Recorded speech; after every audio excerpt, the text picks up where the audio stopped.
ప్రస్తుతం మనతో పాటు మాజీ ఎమ్మెల్సీ కొండా మురళీధర్ రావు గారు అయితే మనతో పాటు ఉన్నారు. ఒకసారి వారితో మాట్లాడే ప్రయత్నం చేద్దాం. సార్ నమస్తే.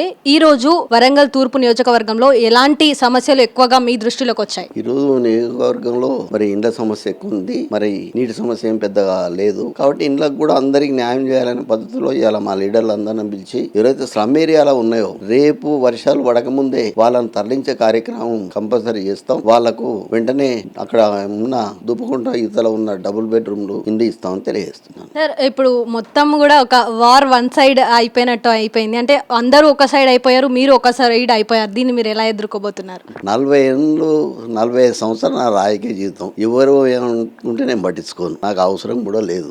మొదటి నుంచి నేను పోరాటం చేస్తూనే ఉన్నా. నేను పేదోళ్ళ కోసం ఉన్నా, పేదోళ్ళ కోసం బతుకుతా. మరి పేదోళ్ళంటే ఇష్టం.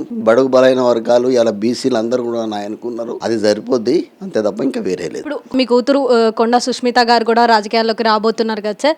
అంటే ఇప్పుడు మీలాగే మీ డాటర్ కూడా ఇప్పుడున్న రాజకీయ పరిస్థితులను ఎదుర్కోబోతున్నారా? ఎలా ఎదుర్కొంటున్నారని మీకున్న నమ్మకం ఏంటి? మీకున్న నమ్మకం ఏంటో చెప్పాలి. కొండా మీకున్న నమ్మకం ఏంటో చెప్తే నేను చెప్పుదా. నాతో చెప్పలే ఇంతవరకు అయితే నేను నిలబడతా అని. ఇంకా నేను హైదరాబాద్ పోలేదు. మరి మొన్ననే లండన్ నుంచి వచ్చింది. ఎందుకంటే మా మనవరా ఆడనే చదివిస్తున్నా. ఎవరి భావాలు వాళ్ళకు ఉంటాయి. మీరు చూసిండ్రు. కొండా సురేఖ గారు ఒక బండిలో కూర్చుంటే నేను ఒక బండిలో కూర్చుంటా. ఎందుకంటే రాజశేఖర రెడ్డి గారు అప్పుడు మా గురువు వారు ఒకటే మాట చెప్పిండు, కుటుంబంలో అందరు కలిసి ఎప్పుడు ఎక్కడికి పోవద్దు, అందరూ కూడా ఎవరి వల్ల వాళ్ళు పోవాలి, ఎవరి ఆలోచన విధానం వాళ్ళకు ఉంటది, ఉంచుకోవాలి అని చెప్పిండ్రు. అదే పద్ధతిలో ఇప్పటికి కూడా నడుస్తున్నాం. ఇంకా వారి ఆలోచన విధానం ఏందో కూడా నాకు తెలియదు, మరి కనుక్కుంటాను. ఒక బీసీ బిడ్డగా సార్ ఇప్పుడు బీసీలకు ఏమైనా చేయబోతున్నారా కొత్తగా? కంపల్సరిగా ఈ రోజు మరి బీసీ కార్పొరేషన్ ఒకటి ఏర్పాటు చేయాలి. మరి నేను రేవంత్ అన్నను మహేష్ అన్నతో కూడా మొన్న మాట్లాడడం జరిగింది. అది చేసే కార్యక్రమం కూడా చేస్తాం. బీసీలందరినీ కూడా ఐక్యత చేసే కార్యక్రమం చేస్తాం. ఎందుకంటే ఇలా బీసీ బిడ్డగా మహేష్ గౌడ్ అన్న వచ్చినాక నాకు బాగా సంతోషమైంది ఓ పిసిసి అధ్యక్షునిగా. మరి ఈ రోజు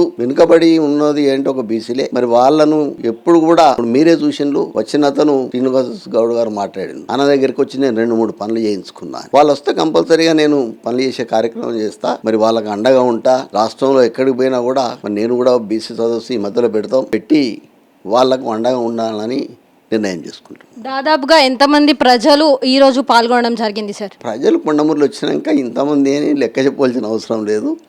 కొండమూరులో వచ్చిన తర్వాత చాలామంది వస్తారు, వాళ్ళ సమస్యల కోసం వస్తారు. నేనంటే వాళ్ళకు సమస్యలు తీరుస్తా, మాట అంటే తప్పడు అని ఒక నమ్మకం ఉన్నది. కాబట్టి వాళ్ళు కంపల్సరీ చాలామంది వస్తారు.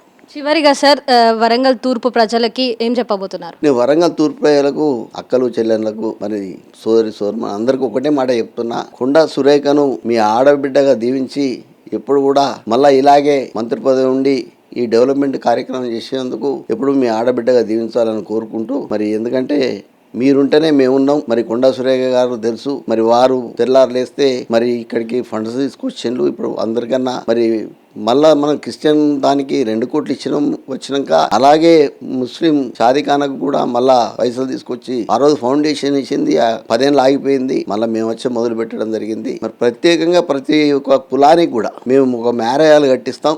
ఎందుకంటే ప్రతి ఒక్కరు పెళ్లి చేసుకోవాలంటే వాళ్ళ లెవెల్లో అన్ని పైసలు లేక నా ఆయనకు వస్తుండ్రు. వచ్చి ఆ ఓనరు చెప్పన్నా కొంత తక్కువ చేపియని. ఇదెంత ఎందుకు అని ఆలోచించి మరి నేను వెంటనే అన్ని కులానికి ఒకటి ఇచ్చేది ఉంటూ ఎకరంలో వాళ్ళందరూ కూడా ఫ్రీగా చేసుకుంటున్నారని ఒక ఆలోచనతో మరి ఇది చేయడం జరుగుతున్నది. అలాగే మీరు చూసిండ్రు ముస్లింలకు మనం సోదరులకు వాళ్ళకు ఆఖరి సఫారీ 2 ఇచ్చిన, గేట్ అవతల ఒకటి ఫ్రీగా. ఆ తర్వాత ఇప్పుడు క్రిస్టియన్స్ కూడా వీళ్ళు కూడా ఇక్కడ మన హరిజన నాయకులు కూడా వాళ్ళు కూడా అడుగుతున్నారు. శ్రీ నాయకులు అందరూ కూడా వాళ్ళకు కూడా ఇక్కడ మరి ఒకటి మొదలు తెప్పించి ఇక్కడనే చర్చిలో పెడతా, ఈడబెట్టి ఎవరైనా చనిపోతే ఫ్రీగా అన్ని కూడా నేనే ఏర్పాటు చేసే కార్యక్రమం చేస్తాను తెలియజేస్తాను. సో మరి విన్నారు కదా, ఈ రోజు ప్రజలు పెద్ద ఎత్తున అయితే రావడం అయితే జరిగింది.